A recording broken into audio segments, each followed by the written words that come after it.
What's up, everybody? I'm Stella Chung, and this is the Weekly Fix, the show where we round up all the gaming and entertainment headlines you may have missed this week.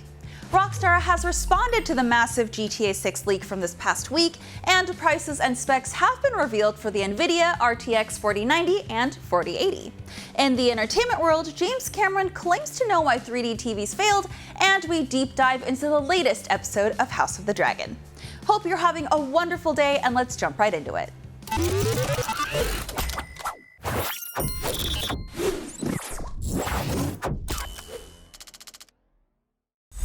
Over the weekend, nearly 100 videos were leaked online of gameplay from an unfinished build of what appeared to be the next Grand Theft Auto game. Today, Rockstar made a statement confirming the footage was in fact legit and reassuring fans that the leak would not affect development.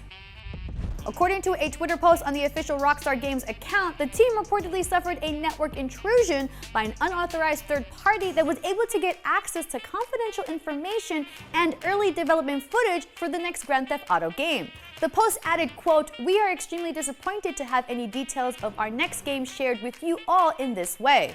Our work on the next Grand Theft Auto game will continue as planned, and we remain as committed as ever to delivering an experience to you, our players, that truly exceeds your expectations. We will update everyone again soon, and, of course, we'll properly introduce you to this next game when it is ready. We want to thank everyone for their ongoing support through this situation." Showing the leaked footage in this video would likely get IGN in legal hot water, so instead, here's some very pretty fan-made Vice City footage. If you haven't seen it, the leaked gameplay showed off some of the dynamic, high-fidelity environments, a realistic weather system, improved enemy AI, promising weaponry, and the ability to literally adjust your car seat. I know, but it's kinda cool. It is also interesting to point out that nowhere does Rockstar refer to this game as GTA 6, but rather simply the next Grand Theft Auto. Maybe we're reading into it too much, but it's something to think about until whenever Rockstar actually reveals this thing officially. It was a big weekend for leaks, apparently, and pre-release gameplay from Diablo 4 also surfaced online. As reported by PC Gamer, 2 videos were uploaded anonymously to a file-sharing website, one containing 5 minutes of Diablo 4 footage and the other a whopping 38 minutes. Once again, we can't show the footage itself, but we can tell you it showed a barbarian character doing normal Diablo stuff like exploring the world and fighting monsters, but also crafting, smart loot, gambling, and a lot more. Given several models within the game were untextured, it is clear it is a ways away from the finished product. However, a majority of the game appears functional. Blizzard has yet to release a statement regarding the leak, so we'll have to hang tight for more news on that front. And lastly, PSVR 1 owners, you may want to sit down for this one. Sony has confirmed that PSVR 2 will not be backwards compatible with your library of games for the original PlayStation VR. On the most recent episode of the official PlayStation podcast, SVP of Platform Experience, Hideaki Nishino, dropped this news explaining that it was necessary in order to deliver a truly next-gen VR experience. Nishino clarified that the PSVR 2 required a whole different approach from the original PSVR. The new model features fully overhauled controls that utilize haptic feedback and adaptive triggers, much like the ones on the DualSense controller. Thanks to inside-out head tracking, it won't require a camera peripheral like the first iteration. While this is all well and good, this compatibility news is undoubtedly a bit of a blow to players who supported the first generation. During a keynote presentation today, Nvidia revealed its next generation of graphics cards, and it's the RTX 4000 series, which boasts more than enough power to tackle the future of AI development, the metaverse, and of course, making PC games look really good. Nvidia CEO Jensen Huang presented extensive details on the upcoming flagship GPU, the GeForce RTX 4090, the successor to its now 2-year-old RTX 3000 series. The GeForce RTX 4090 will be the first GPU to use Nvidia's new Ada Lovelace architecture, which includes 24 gigabytes of G6X memory that is reported to be 2 to 4 times faster than its predecessor. The 4090 includes a new RTX RTX core for accelerated real-time ray tracing, a new shader core to extend programmable shaders, and new Tension core used to process matrix operations central to deep learning. 2 memory configurations will be available, one with 12GB of G6X memory retailing at $899 USD, and the other 16GB variant retailing at $1,199 USD. Huang disclosed the Ada architecture features 3rd generation RTX, boosting features like real-time path tracing and deep learning supersampling. DLSS3 is reportedly capable of generating additional frames, boosting game performance by 2 upwards 4 times faster for ray-traced games.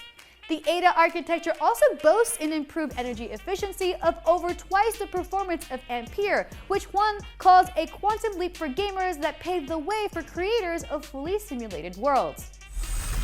To learn about the upcoming GeForce RTX 4090 beyond gaming and robotics, AI, deep learning, and more, be sure to check out the entire keynote broadcast. Moving on, unless you've been living under a rock, you probably heard about the massive GTA 6 leak that happened over the weekend. Well, the hacker responsible was apparently on a bit of a crime spree and also meddled with the rideshare app Uber, which has attracted the attention of the FBI. As reported by Eurogamer, the FBI and the United States Department of Justice have launched an investigation to find the person or persons responsible. According to Uber, it is believed the hacker is associated with Lapsus, the same group behind the recent attacks on Nvidia, Microsoft, and Samsung, releasing this statement. We believe that this attacker or attackers are affiliated with a hacking group called Lapsus, which has been increasingly active over the last year or so. This group typically uses similar techniques to target technology companies, and in 2022 alone has breached Microsoft, Cisco, Samsung, Nvidia, and Okta, among others. There are also reports over the weekend that this same actor breached video game maker Rockstar Games. We are in close coordination with the FBI and the United States Department of Justice on this matter and will continue to support their efforts. Back in March, 7 British individuals between the ages of 16 to 21 were arrested in relation to the cyber attacks on Microsoft and Nvidia. 2K, publisher of games like Borderlands, BioShock, and NBA 2K, has warned its players against opening emails or clicking links from its support page after confirming it has been hacked. 2K support itself has been compromised, with a hacker sending seemingly legitimate emails containing malicious links. The support website has gone offline as a result. The 2K support Twitter account, which has remained secure, says, quote, "Earlier today we became aware that an unauthorized third party illegally accessed the credentials of one of our vendors to the help desk platform that 2K uses to provide support to our customers. The unauthorized party sent a communication to certain players containing a malicious link. Please do not open any emails or click on any links that you receive from the 2K Game support account." Now, the last few days have been a very active time for cyber attacks. Rockstar Games had around 90 videos of Grand Theft Auto 6 gameplay leaked, and though it and 2K share the same parent company, Take-Two Interactive, there's currently nothing to suggest that the two attacks are related. Blizzard also suffered a breach as more than 40 minutes of Diablo 4 gameplay was leaked online. We will continue following Hack Attack 2022 at IGN and will keep you updated. Moving on, developer Cloud Imperium Games has now raised more than $500 million for Star Citizen's development, including $100 million since just last November. That's $500 million raised, 10 years in development, and no release date in sight. The space trading and combat sim claims to have amassed $500,111,757 from backers. Star Citizen's initial Kickstarter campaign for $2 million, just a modest $2 million, started in October 2012 and it just kept raising more and more cash as development sprawled on and on. Despite this astonishing amount of money, however, the game is still in alpha. For context, The Witcher 3 cost $81 million and took around 5 years to develop. Red Dead Redemption cost between $80 and $100 million and also took 5 years. Who is still giving this game money today? Don't give them any more money. $500 million is enough to make a video game. I guess in space, no one can hear you scheme. I think IGN user Agetro82 said it best. When the game releases, humanity will be more advanced in the setting of the game itself. During the Tokyo Game Show presentation, Xbox announced several new entries to Xbox Game Pass, including a previously exclusive PlayStation 5 game. Last year's Deathloop is coming to Xbox Game Pass with a collection of upgrades that include a new extended ending. It will also drop for PlayStation Plus Extra and Premium members on the same day, September 20th. Deathloop had been announced as a PlayStation 5 console exclusive prior to Microsoft's acquisition of its publisher, Bethesda, so it's nice that everyone gets to play it now. The sprawling ancient Greek action RPG Assassin's Creed Odyssey is also coming to Xbox Game Pass on September 15th. Hey, that's today! For the first time ever, the Studio Ghibli-infused JRPG Ni no Kuni Wrath of the White Witch Remastered will arrive on Xbox Game Pass with its follow-up game Ni no Kuni Revenant Kingdom also hitting Xbox consoles and Game Pass next year.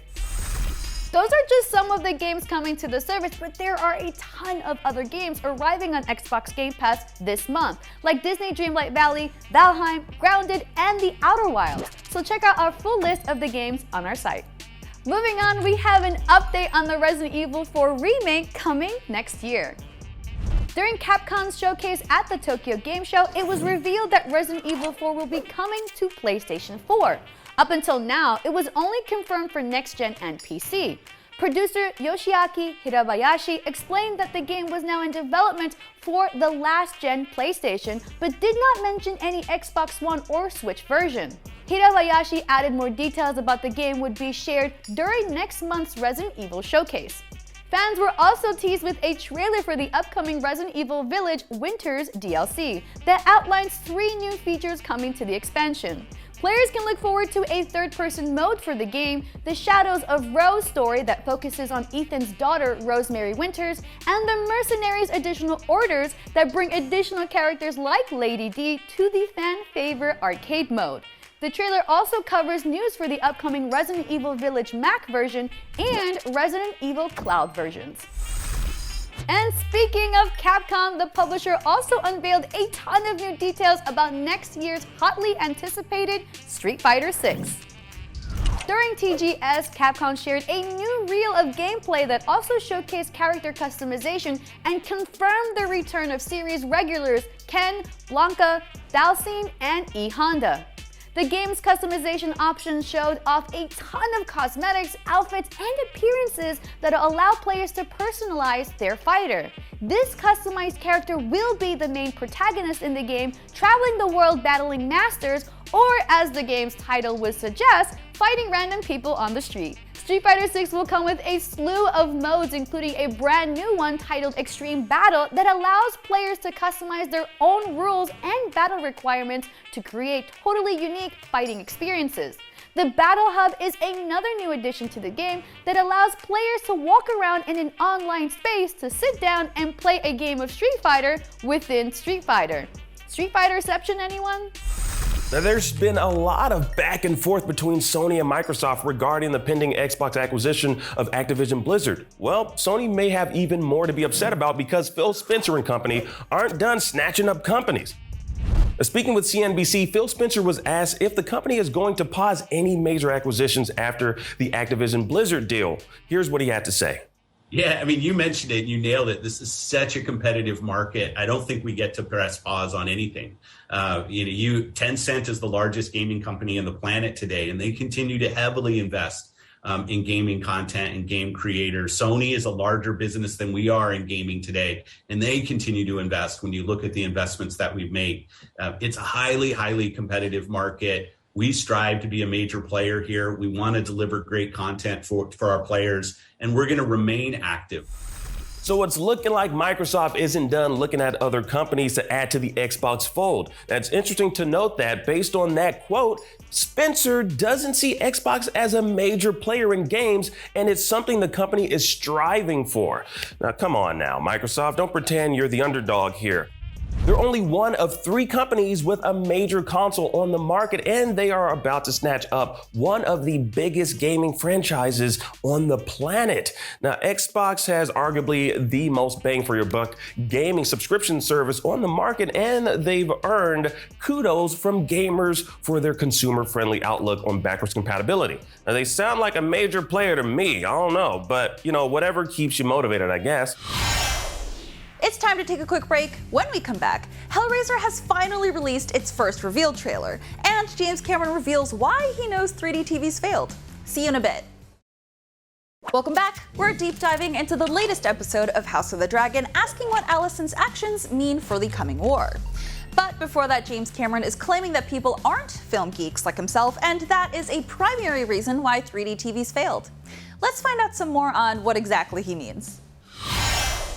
The biggest advocate of 3D movies, James Cameron, gave us his understanding of why 3D TVs for homes failed to take off. Now, speaking with us here at IGN, the Avatar filmmaker shared his thoughts on the third dimensional blunder and whether or not he thinks it could work again. People experience 3D in a movie theater very differently than they do in the home. They don't want anything that can distract them from multitasking and or socializing with other people that are in the room with them and so on. And not everybody's a film geek like I am, where you sit down, you put the glasses on by yourself and you just watch a whole movie. Now, you know what, it makes sense that he'd know about this, as Avatar, one of the most popular 3D movie releases, was seemingly responsible for ushering in the return of 3D movies to theaters across the world. Now, along with that, the film was a very popular home release title, with the 3D Blu-ray Prime for viewing on 3D TV sets. Now, it's unfortunate it didn't take off, but honestly, I doubt anyone would want to wear those 3D glasses all the time while viewing a movie or TV show. And we'll have to wait and see what the future technologies have in store for us. And in other news, if you're a fan of the Genshin Impact video game, you'd likely want to check out the upcoming anime. Now, the developers are working with the famed anime studio Ufotable to bring the new project to life. Now, the folks at Genshin Impact are calling it a long-term collaboration with Ufotable and released this concept trailer to give us a sense of what the team is going for. Now, there's no release date just yet for the anime, but we'll keep you posted. And finally, in other video game related news, Stranger Things' David Harbour is starring in a Gran Turismo movie. Now, the Sony Pictures and PlayStation Productions film is being directed by Neil Blomkamp and is based on the true story of a teenager whose Gran Turismo gaming skills led to him winning a series of Nissan competitions and subsequently becoming an actual professional race car driver. Now, the movie is set to release August 11th, 2023. Now, the latest episode of House of the Dragon was a big one, with a lot of reveals that sort of allude to the impending Targaryen civil war, the Dance of the Dragon. Now, the first being Queen Alicent's late arrival to the king's speech at the introductory wedding, where she donned a green dress. Now, within the Hightower family, this color is a symbol of war, so Alicent Hightower pulled from her royal wardrobe and her family's last name, using this key scene where all eyes were on her to issue a metaphorical call to arms. Now, this scene is exactly where the Dance of the Dragon started, the very moment when the battle lines were drawn. Now, it kind of makes sense now that the episode is titled We Light the Way, as this is the Hightower House motto. Now, Alicent was, of course, livid after finding out about Rhaenyra's indiscretions with Sir Criston Cole, which obviously made her question her once good friend's truthfulness and chastity. Now, wanting to be more than a paramour to the princess, Sir Criston beat the living daylights out of Sir Joffrey, Lenore Valerian's secret lover, thus tainting the impending wedding and merging of the House of Valerian and Targaryen. As a true knight who adhered to his sworn oath, Sir Criston Cole knew the implications of his very public actions and seemingly couldn't live with himself. Now, Queen Alicent stopped him from removing himself from this world as a means to save his life, but to also use him as a pawn in the ongoing Game of Thrones. Now, it's uncertain as of right now what role Sir Criston Cole will serve in the future as we time jump in the next episode, but Alicent clearly sees some sort of allegiance with a distressed knight. Much like him, she too felt betrayed by Rhaenyra. Criston Cole's fate is really accessible and searchable on the internet, but if you'd rather see how it all plays out, you'll have to continue tuning into House of the Dragon. But definitely curious to know, what do you think about this particular episode? Comment down below, let's discuss. Now, in other news, Sony's upcoming Spider-Man universe films might be stuck in a few cobwebs at the moment, as both the Madam Web and Kraven the Hunter films have been hit with delays. Now, instead of January 13th of next year, Kraven the Hunter is now arriving in theaters October 6th, 2023, with Madam Web being bumped from that particular spot to February 16th, 2024. And an untitled Marvel Sony movie has also shifted from June 7th, 2024 to July 12th of that year. Now, no release date just yet on Morbius 2. It's Morbin time, but hopefully we'll get that very soon.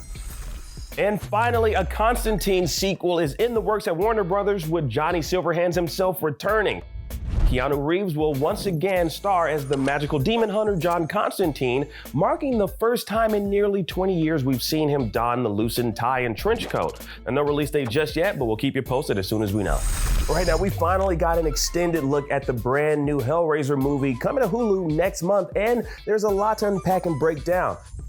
Now, first up, we see there's a new version of the Lament configuration, the demented puzzle known to open the doors to hell. Now, the type of configuration we're actually seeing is called the Lazarus Resurrection. Now, we know this because later on in the trailer, we see pages that have illustrations of some of the different forms and manipulations the Lament configuration can take on during attempts to solve it. Now, in the trailer, we also see both new Cenobites like the Mask and returning fan favorites like the Chatterer here in a new getup. And of course, we get the reveal of Jamie Clayton's Pinhead. Now, we've been promised many new Cenobites will be making appearances in the film by director David Bruckner, so don't be surprised to see some more ugly faces. Now, unlike the original Pinhead portrayed by Doug Bradley, this version's voice is a lot more unsettling, with a sort of gravelly, vibrating tone, almost like they're speaking using a voice box. What is it you pray for?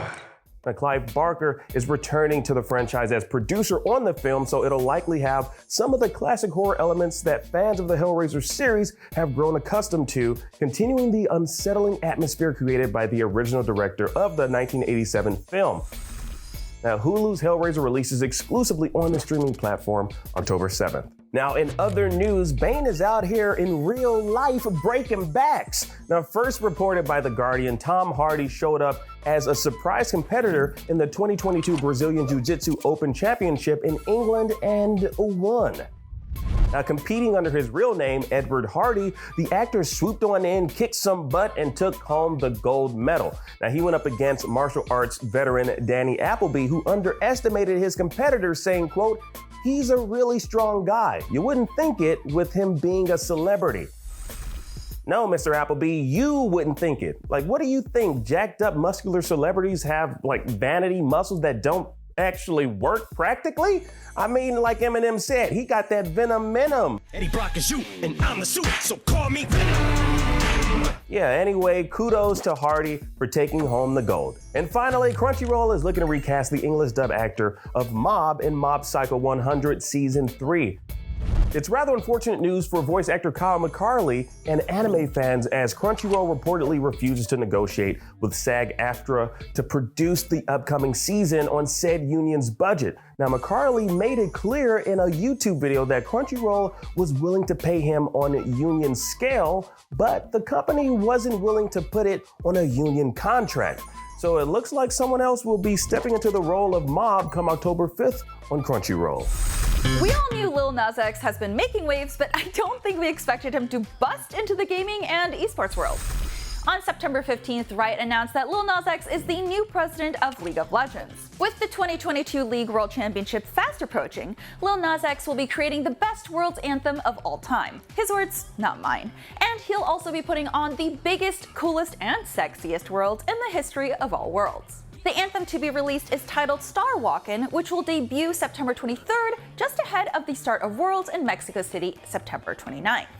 Along with an all-new anthem, Lil Nas X will also be releasing a prestige skin in League for a brand new champion, New Deer is not actually happening, called Kasante, the Pride of Nazuma, November 3rd worldwide, and can be earned through playing League of Legends or Teamfight Tactics games during the Worlds 2022 in-game event. Lil Nas X will be performing live at the Chase Center for the World Final in San Francisco, November 5th. I'm so happy Riot was able to get a partnership with Lil Nas X because he's honestly one of the most genuine, funniest, most down-to-earth artists that I love seeing in any space. He's certainly very welcome to the gaming and esports scene. In less welcoming news, G2 Esports CEO Carlos Rodriguez will be stepping away from his role for 8 weeks after some severe community backlash this weekend. Rodriguez posted to his Twitter account a video of him partying at G2's championship get-together with Andrew Tate. Tate, a known misogynist and alleged human trafficker, was recently banned from Twitter, TikTok, YouTube, and Instagram over his controversial views. Rodriguez immediately got heavy backlash for giving Tate a platform with G2, especially after G2 had recently just launched an all-female league team. Rodriguez responded to the community outcry by tweeting, "Nobody will ever be able to police my friendships. I draw my line here. I party with whoever the f I want."